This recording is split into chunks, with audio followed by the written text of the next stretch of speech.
And now I'm live on Facebook, YouTube, and Twitter. It's your intrepid songwriter here, chronicling my adventures as a songwriter because seriously, nobody does that. Nobody tells you what it's really like being out here as a songwriter. So I stopped by today to give you some tips and tricks that every producer needs to be doing. I'm going to show you what, and I'm going to show you why. The first thing you need to be doing if you're a producer of any kind, or even if you're an engineer of any kind, you need to save every session down to a 2-track. Every session you go in the studio, or every session that you do in your DAW, as you're developing your song, as you're developing your track, as you develop a track, as you develop a song, it's at different stages as you go. Well, every time you work on a song, every time you have a session, whether it's in a professional studio or in your own DAW, in your own rig, you need to save that day's version to a 2-track and label it including the date, like version 1, version 2, version 3, song name, date.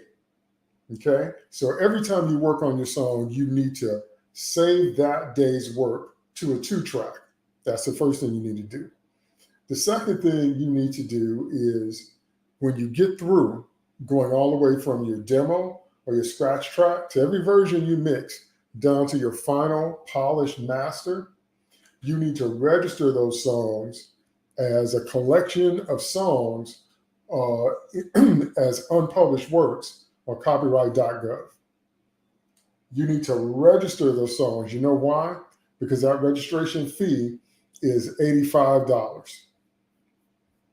If you register one song at a time, that's $85 per registration.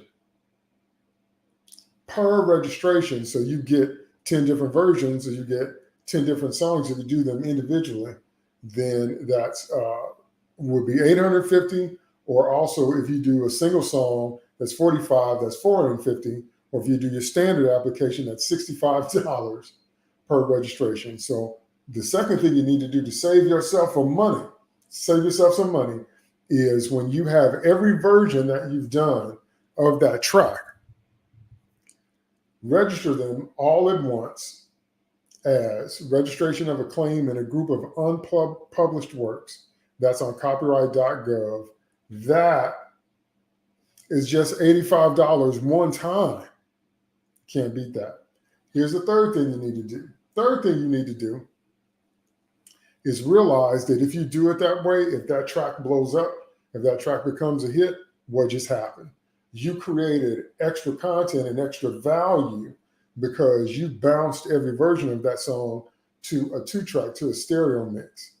How much would people pay to hear those early mixes? How much would people pay for extra bonus content on your website? So you've created some content, you've covered yourself with copyright, and you created extra versions of the track that you can sell. You can give them away if you want to, but you can sell them. If your song becomes a monster hit, what do you think people would pay to hear those early versions of your early mixes? Okay? So let's review. First thing you need to do if you're a producer or engineer, if you work in a professional studio or a DAW, first thing you need to do is bounce every session to a 2-track.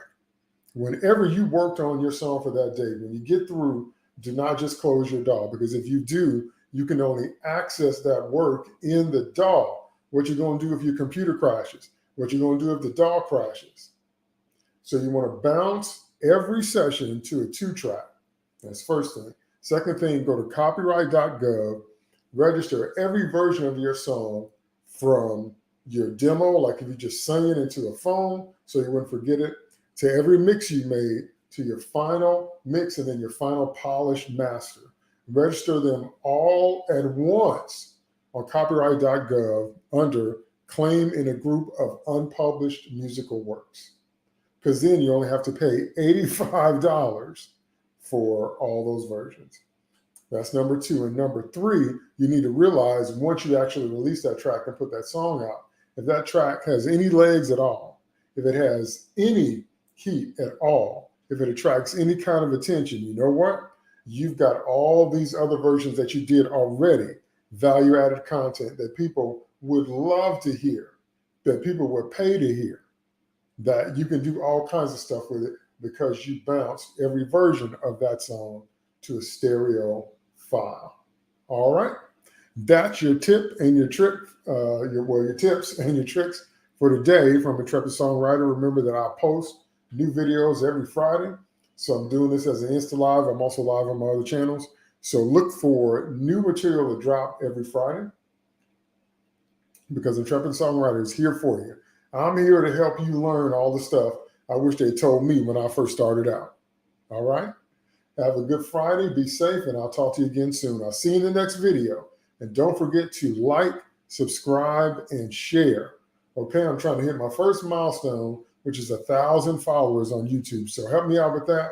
And everybody that you know that needs some help with music business, I've got a ton of free stuff already on my YouTube channel.